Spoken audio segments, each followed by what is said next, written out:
Alright, let's cover front-to-back spacing. This is a classic, difficult problem for many players. A common mistake against topspin is bending over at the waist, which gets you jammed by the ball.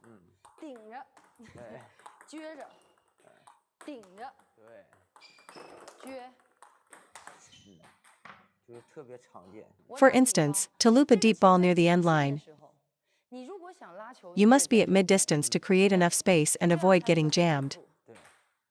For a half-long ball, you must step in to meet it. For a short ball, you obviously can't control it from a deep position. Therefore, be ready to step in for mid-table balls and wait for the right moment to loop deep balls. You must consciously adjust your positioning. Crucially, whenever you're moving, especially forward, you must shorten your backswing.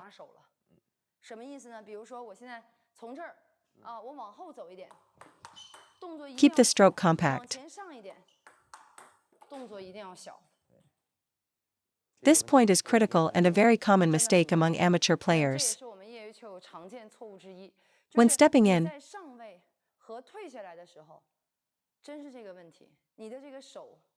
the closer you are to the ball, the smaller your backswing should be. Hit the ball beside your body, not behind it.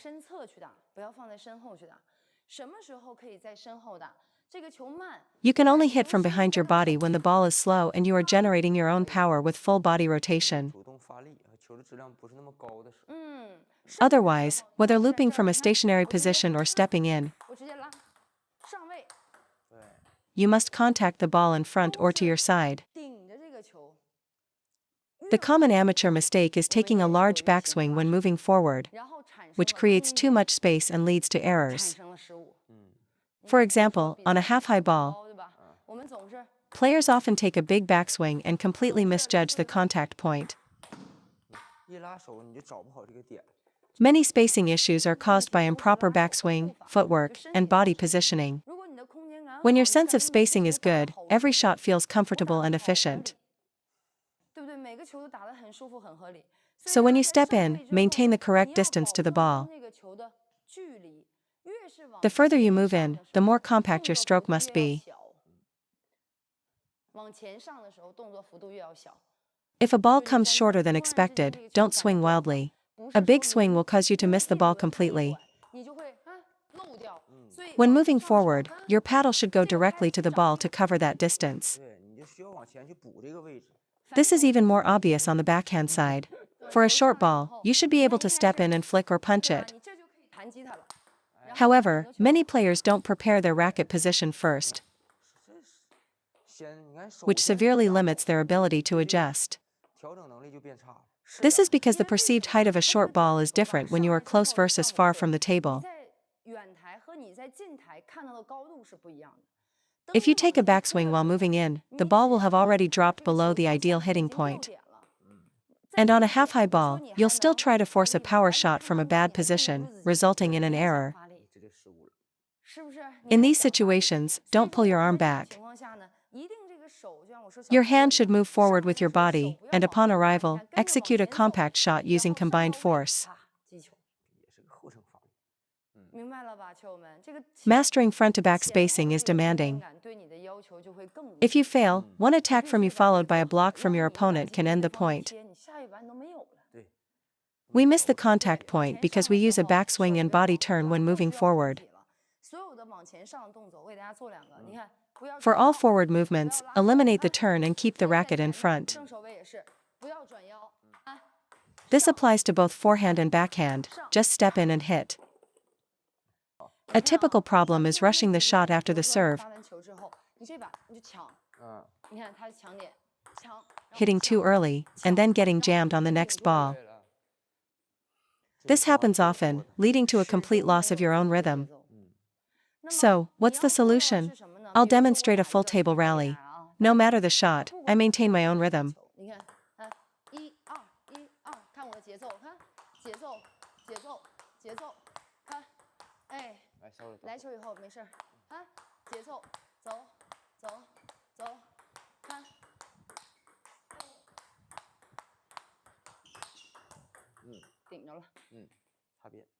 This approach is all about rhythm. You must always keep the tempo in your own control. Notice there is no panic. To control the rhythm, you must complete the full motion of every single stroke. If your stroke is incomplete, you have too much idle time, which causes you to rush the next shot. For a forehand loop against backspin, if you don't use your legs to get down to the ball, you're bound to rush it. When you squat, you can properly sync with the ball. The same applies when transitioning from backhand to forehand.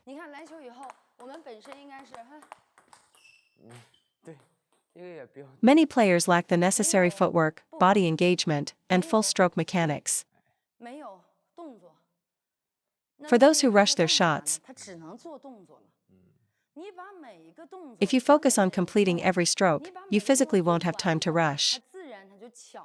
Give yourself a task on every shot, make sure your stroke has a purpose. Watch, complete the backhand, complete the forehand, then continue the rally. Every stroke must be complete. Whether it's forehand or backhand, if you complete your stroke, you won't have time to rush. Rushing happens when your strokes are too short. You must execute the full swing, from backswing to follow through.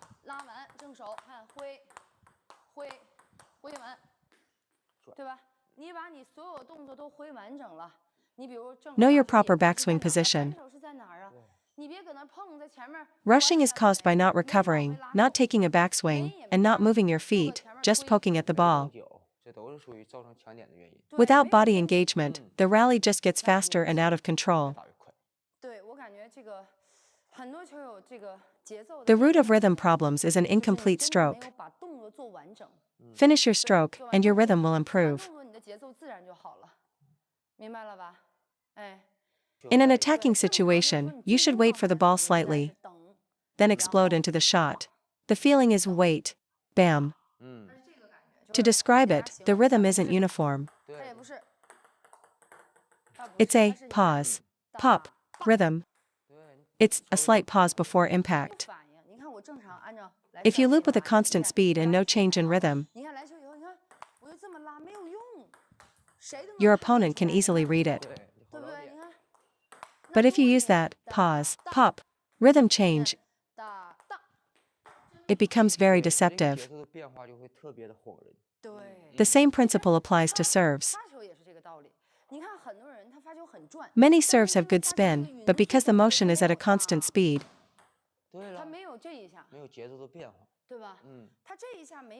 it lacks deception and is less difficult for the opponent. You might generate power, but if your opponent can consistently block your attacks, your offense is ineffective. When you loop, you must wait for that moment.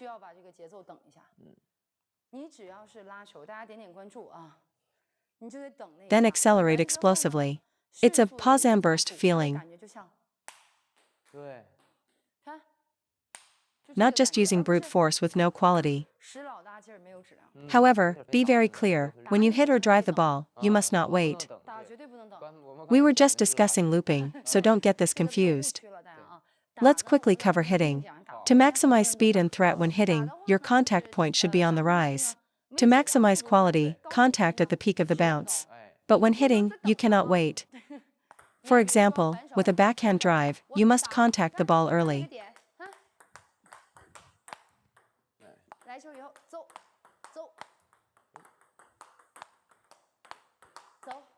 This is the timing for a hit, no waiting, no adjustments. For hitting, remember to meet the ball in front, combine forces, and get your feet in position. That's it. Don't wait, unlike looping where you control the rhythm. Looping requires rhythm control. Hitting is simpler because you are often using the opponent's pace.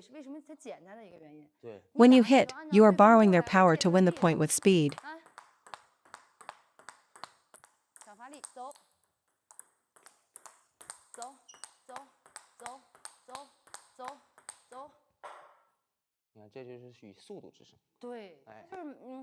If you wait when hitting, you'll be in an awkward position. You'll miss the ideal contact point, and with no topspin, the shot will be easy to jam. Hitting should be done close to the table, using the opponent's power. Contacting the ball on the rise is perfectly fine. Looping is different. You must step back slightly to create space. This is why players accustomed to hitting find it difficult to transition to looping. If your anticipation or footwork is slow, just commit to hitting. Don't get stuck in a half-loop, half-hit stroke, which is ineffective. Either stay close and hit for speed, or move back, wait, and loop for quality. A shot that has neither speed nor quality is useless. You must differentiate between looping and hitting. However, you must loop the first ball against backspin. After that, you can hit the next ball, but avoid hitting the first backspin ball, as it's a high-risk shot. If you feel your footwork, anticipation, or reaction time is slower, it's perfectly fine to be a hitter.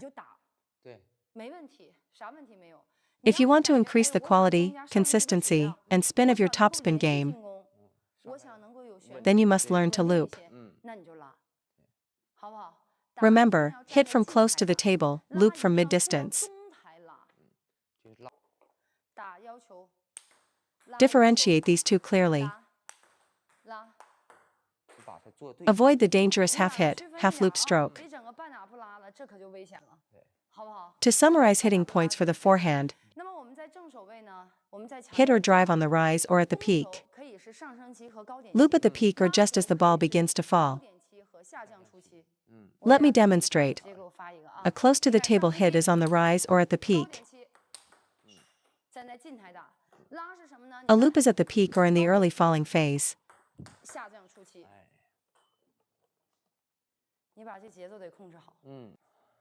Regarding backswing timing, you must swing with the ball. A common issue in a backhand to forehand transition is that the movement is disconnected.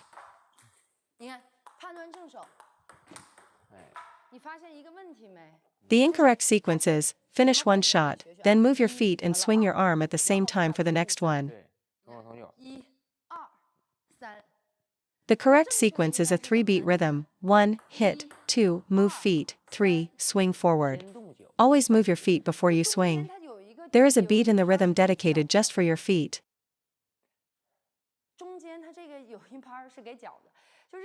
When your foot lands, your arm should be at the end of its backswing, not already hitting the ball.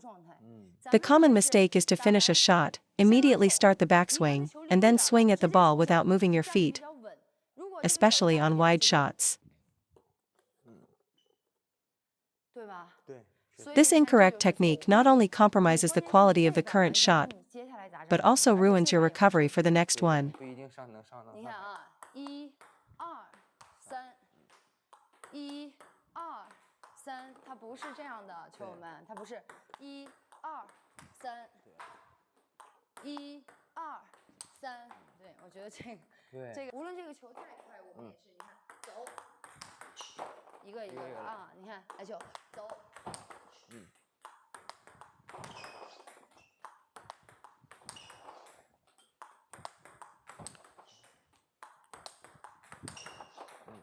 Ball comes, move, hit.